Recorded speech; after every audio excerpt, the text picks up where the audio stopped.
Hi, I'm Russel Cabrera, racing for Toyota Team Cebu, and I'm driving in the sporting class. I'm Jarond Mesina, driving for Toyota Team Cebu, car number 24, and driving the promotional class. So far, from rounds 1 and 2, I've done pretty well. So far, I'm leading the championship, and I really hope that I can continue this lead towards the end of this weekend for the season ender. So considering that there's a 30 kilogram ballast every win, and right now I have a 60 kilogram ballast, I really hope I can keep my pace up and put in consistent lap times to keep myself ahead. I've done well in the past few legs with the help of the team, of course, and preparation. I hope to keep this up by trying my best to maintain the pace, and if getting faster is an option, I would. I'm trying to keep the lead in the championship and stay there until the end of the season. Given that not all of the drivers from our team are based in Manila, we've all been practicing and reviewing our previous practice sessions that we've done. Even if we have this challenge, we all put in the work, we all have exercised leading up to this event, we all have reviewed our onboards, and as a team also with our mechanics and our engineers, we've done our work, we've done our homework, and really are ready for this round. Mental and physical preparation for this Grand Prix is way different from the sprint races. And as a team, we have to make a pit stop, so we prepared by practicing our stops. Having a mandatory of 5 minutes per stop, we have to do it in less, so us drivers have the time to strap in and mentally be prepared to go out again for a second stint. I tried my best to practice in the sim at home since we're Toyota Team Cebu. We don't have the ability to practice every single time. We don't have the opportunity because we're not from Manila. We have to fly in. So we practice in the simulator, that's as close as we can get. And we prepare our cars to make sure that they're not just fast, but they're reliable as well, so that we can finish the race.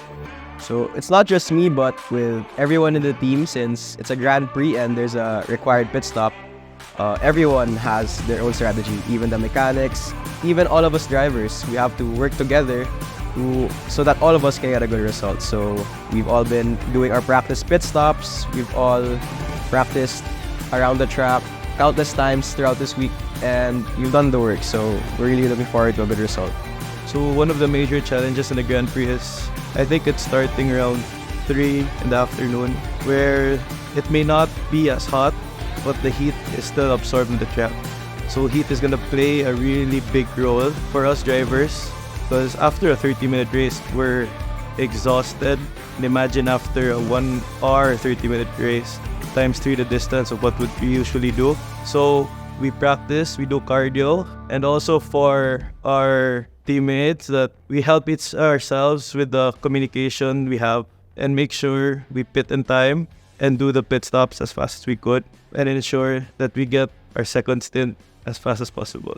There's a lot of things that could go wrong and could go right for this race. So first, it's with us drivers. It's an hour and 30 minutes, a whole hour and 30 minutes of racing non-stop. And a first problem would be the cardio, since it really is tiring being in the car under the sun with our suits and helmets on. So it will really be a challenge for all of us drivers, and we really have to put in consistent times, because one small mistake will have a big effect to our total laps. And for the team also, given that we'll do a pit stop, anything could go wrong with the pit stop, since the mechanics have to work on the car and the car is still hot when it stops. So a lug nut could fall off, a lug nut could break, the brakes could fade. So there's a lot of things that could go wrong, and that's why we have done all of our homework. We have really studied, and we're looking forward to a good result. For me, it's consistency. Consistency is what really matters in the endurance race, because you don't have to be the fastest, but you have to be the most consistent so that you'd be able to keep the pace. It's better to have a pace that's the same all throughout the race than to have a very fast pace in the start and a very slow pace at the end. So consistency is what really matters for me. This season, I've learned that racing is not an individual sport. Going into this last weekend, we have a Grand Prix, and it involves everyone in the team, the mechanics, the chiefs, the coaches, and even the drivers. So I really am looking forward to the Grand Prix tomorrow, and I hope that we can all do good.